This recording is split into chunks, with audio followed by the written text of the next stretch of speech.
Tengo una pregunta un poco compleja. ¿La salvación se pierde o no se pierde? Es muy repetitiva, pero rapidito. No sé. Aquí hay dos posiciones. Sí, si te van el rato, está bien, si no te quedas.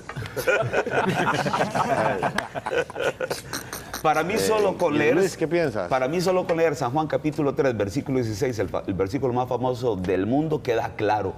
De tal manera amó Dios al mundo para que todo aquel que en él cree no se pierda, y él viene la antítesis, mas tenga vida eterna. Dios no ofrece algo que luego no cumple, porque la salvación no la logré yo, Él la hizo por mí, independiente de mí, no se pierde. ¿Cree usted, hermano Koch, igual?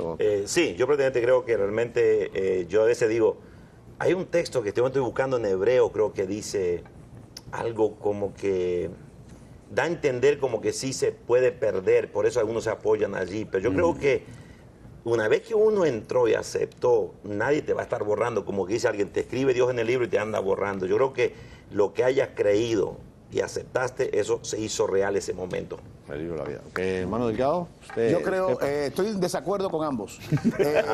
Semi desacuerdo. ¿Por qué?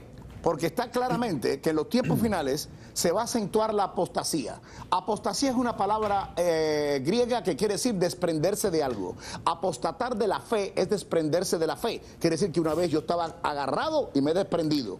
Se sabe que en los tiempos finales, Pablo lo habla claramente, iban a venir enseñanzas demoníacas, etcétera, etcétera. Jesucristo dice que hasta los elegidos podían ser confundidos. Ahora, la porción de hebreo que estaba aquí el pastor hablando es en Hebreo 5. Dice, ¿por qué es imposible? Imposible es imposible. ¿Por qué es imposible que los que una vez fueron iluminados, está hablando ahora de los nosotros, y gustaron del don celestial y fueron hechos partícipes del Espíritu Santo, estas son personas salvas, y asimismo gustaron de la buena palabra de Dios y los poderes de los siglos venideros, y recayeron, sean otra vez renovados para arrepentimiento, crucificando de nuevo para sí mismo al Hijo de Dios y exponiéndolo a vituperio? Quiere decir que Cristo muere una sola vez y uno puede ser salvo una sola vez. Quiere decir que aquel que recaiga no puede ser salvo de nuevo, porque ya Cristo murió. Ahora, ¿qué quiere decir recaer? ¿Recaer en pecado? No es cierto. Juan dice, y le está hablando a la iglesia, que si nosotros confesamos nuestros pecados y los reconocemos, Él es justo y fiel de perdonar nuestros pecados. Quiere decir que nosotros pecamos y erramos en nuestro caminar porque no somos perfectos. Pero no es el pecado en realidad el que hace la separación final. Ahora, puede ser la acumulación de pecado que nos lleve a recaer una actitud igual que la que teníamos antes, de rechazar a Cristo. Ahora, la actitud nos llevó a recibir a Cristo. Hay una actitud de rechazo de Cristo. Ese es el pecado. Fíjense, Juan dice claramente en su epístola que hay un pecado imperdonable. Y el pecado imperdonable no es como muchos creen que es el divorcio. El pecado imperdonable sí lo hay.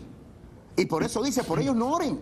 Primera vez que la Biblia dice, por ellos no oren. Hay un pecado que la persona no puede arrepentirse. Por eso dice aquí que es imposible que regrese al arrepentimiento. Así que no pierdas tiempo orando por porque ya rechazó a Cristo con la misma actitud que lo recibió hace 10 años atrás. Entró en un pecado, una acumulación. Se le ha endurecido su corazón a tal nivel que ahora ha rechazado a Cristo. Así que indiscutiblemente por eso lo oren. Eso es lo que Cristo también llama, que es contra el Espíritu Santo, la blasfemia contra el Espíritu Santo. Es un rechazo a Cristo después que tú lo tienes. Ahora, yo te interpretación sobre ese pasaje, y es más bien que hay una figura sarcástica ahí más bien. Y es decir, si una persona vino a Jesús y ahora esta persona cae, si el pecado lo llevó a perder la salvación, tendría que recibir a Jesús otra vez, y para recibirlo sería volver a confesar que Jesús fue crucificado otra vez por él, y Jesús fue crucificado solo una vez por él y nada más. Entonces no tengo que estar volviendo a recibir a Jesús cada vez que he fallado. Es el tono sarcástico más bien para decirte, es imposible, Jesús murió una sola vez por ti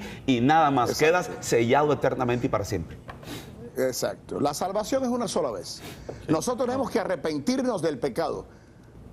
Realmente, cuando llevamos convicción a venir al pie de la cruz por primera vez, nos arrepentimos de los pecados, pero no tenemos que decirle al Señor todos los pecados que tenemos. Nada más que realmente el pecado es el rechazo que hemos tenido de Cristo hasta ese momento.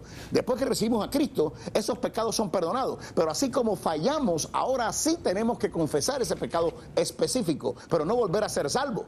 No perdemos la salvación cuando pecamos, familia. No la perdemos. Porque si pierdes la salvación, es el recaer. Cristo no puede ser otra vez vituperado y puesto en la cruz y clavado. Así que el hijo pródigo se fue de la casa, hermano Delgado, pero entonces yo no puedo perder la salvación por pecado. Entonces, ¿por qué si la pierdo, dice usted? Por la acumulación de pecado puede llevarte a rechazar a Cristo.